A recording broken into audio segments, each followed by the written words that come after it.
Welcome back to the channel, everybody. Thank you so much for joining me and allowing me to continue to be your daily advocate.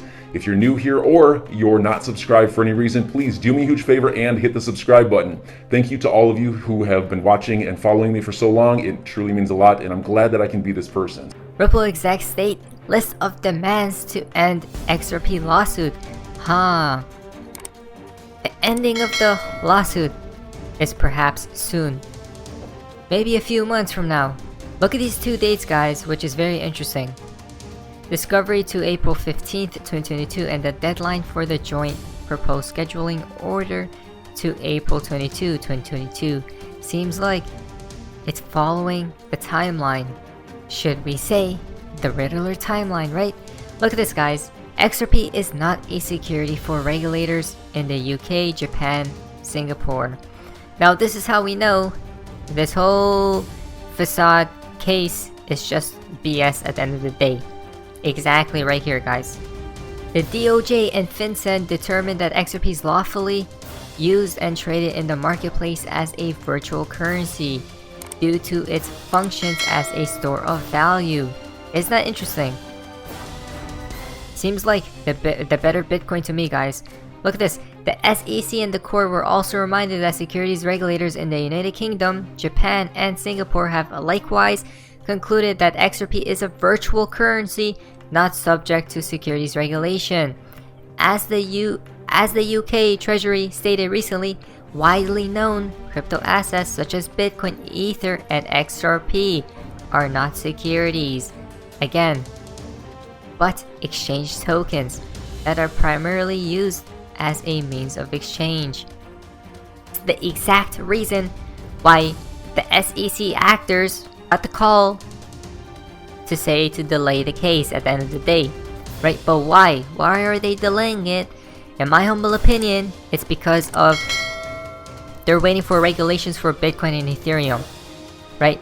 But we do see here from JP Morgan, migrating to ISO 20022. Could it be possibly for these several reasons right here? Transformation on the horizon, right? Learn how ISO 20022 will enable better, faster, and more cost-effective payments between financial institutions. Look at this. The single standard for payments and messaging. The advent of ISO 20022 will open the door to making payments between financial institutions better, faster, and cheaper. It's all about this, guys, right? For these financial institutions, it's all about this right there. Now, ISO 20022 enables the cross-border payment industry to implement and maintain a messaging standard across both SWIFT and the market infrastructures in a coordinated and harmonized way. Now, it seems like SWIFT isn't going away, but they're probably going to implement, well, they have to, or change, right? 100%. Payments are eating the world, guys. Look at that.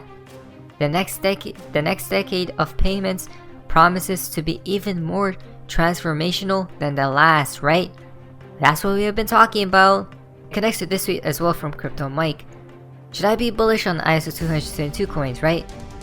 Look at this, the ISO crypto list. Cryptocurrency, we got Ripple, XRP right there. ISO 222 compliance status, member of the ISO 222 standards body. Same with XLM. Isn't that interesting? Look at the two right there, guys. And then we have the rest under. A lot of people are too distracted with Bitcoin and Ethereum. Now, listen to this. Couldn't have said it better. XRP wins at the end of the day, right? Of XRP is that as there's more liquidity in the system, that there's a price rise along with it. What do you think makes the XRP price rise? When you take speculation out of it, what do you think is going to make that XRP price rise? Well, there's a limited amount of XRP in the world. I mean, 100 billion sounds like a big number. But look, what is XRP competing with? Right now in the correspondent banking system, banks have to deposit money, nostro, vostro, all around the world. So there's pots of liquidity so that things can move from one silo to another. The way that all works is with pre-funded liquidity. And all that pre-funded liquidity happens in all the different fiat currencies of the world. So if you really want to be able to service money all around and move it, you've got to have all these pre-funded pots and all these different currencies. But if you could agree on one currency and one that you could replenish, not just 9 to 5, but 24 hours a day, 7 days a week, you'd need less liquidity, because you could see that when you're getting low, you can restock. And how long does it take to restock? 3 seconds. How much does it cost to restock? Less than a penny. And so the advantage of XRP is it's a much more efficient method of moving liquidity around. It would be like having an engine that ran on a teacup of oil rather than a gallon of oil. Everything still needs liquidity. Pre-funding is good, but when you can top up your pre-funding in 3 seconds, you need a lot less oil in the engine for the engine to work well. And that's what Ripple brought to the market. Are you saying that a lot of that Nostro money one day is going to be in XRP? Is that the ultimate goal? Oh, it's going to be replaced. It's going to be replaced by XRP. And so that just that demand for the thimble of oil, like that thimble is pretty big. And so if all the banks need just enough XRP to handle their liquidity requirements, and you also have money transmitters doing it, and maybe even just major corporations are doing it as well. They're just posting their own liquidity around. Everybody needs less liquidity than they needed Nostro and Vostro fiat currency, but that's still a lot of practical need for XRP. You guys just heard right there, the banks. What have you been talking about all this time, guys? It's all about these central bankers, right? The big institutions. Guys, they're going to force the price of XRP to just skyrocket throughout the stratosphere, right? It's very simple. In fact, Digital Pound Foundation, as we know, Ripple have released a new 2-part series on the use of CBDC for financial inclusion, which we highly recommend checking out. Again, all of these use cases, all the utilities we see right here. CBDCs, from the hype to the how of making financial inclusion a reality, part 1. Everyone seems to be getting into these CBDCs, guys, right? Efficient and cost-effective cross-border remittances. Many countries around the world are making strides towards improving what have historically been inefficient and expensive cross-border payments.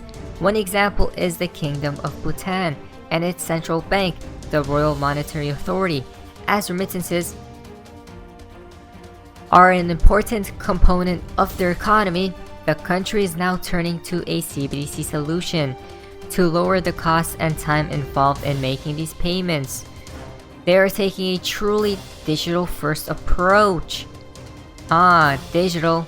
That's where the world is heading towards, guys. Digital. Right? That's why the metaverse suddenly the metaverse word just came out of nowhere. Right? The metaverse probably ties in with the universal basic income, the UBI, guys, right? Possibly can. It seems very interesting, to say the least. Now, access to peer-to-peer loans as well, ability to establish credit history. Take China's digital yuan as an example, one of the first to pilot and test a digital currency 2 years ago, right? XRP is what? The neutral bridge of them all. It doesn't matter what you are, you can use XRP, you can transact in XRP, right? That's why XRP will be the world's bridge, basically. And at that time, guys, XRP's price will obviously be at a very high price, to say the least, making CBDCs as easy to use as cash and credit cards are today, right? So they're going to make it very easy, very simple, guys. We are just beginning to scratch the surface of what a digital currency backed system can achieve, and there is no doubt that as the technology and its many applications continue to expand and evolve, so too will our ability to understand and leverage these solutions to create a more inclusive financial system. So enjoy your day, everybody. I'm always here for you. Leave any comments or questions below, and be sure to subscribe. But thanks, everybody. I really appreciate you. Enjoy your day, and I always have your back. So thanks so much, everybody.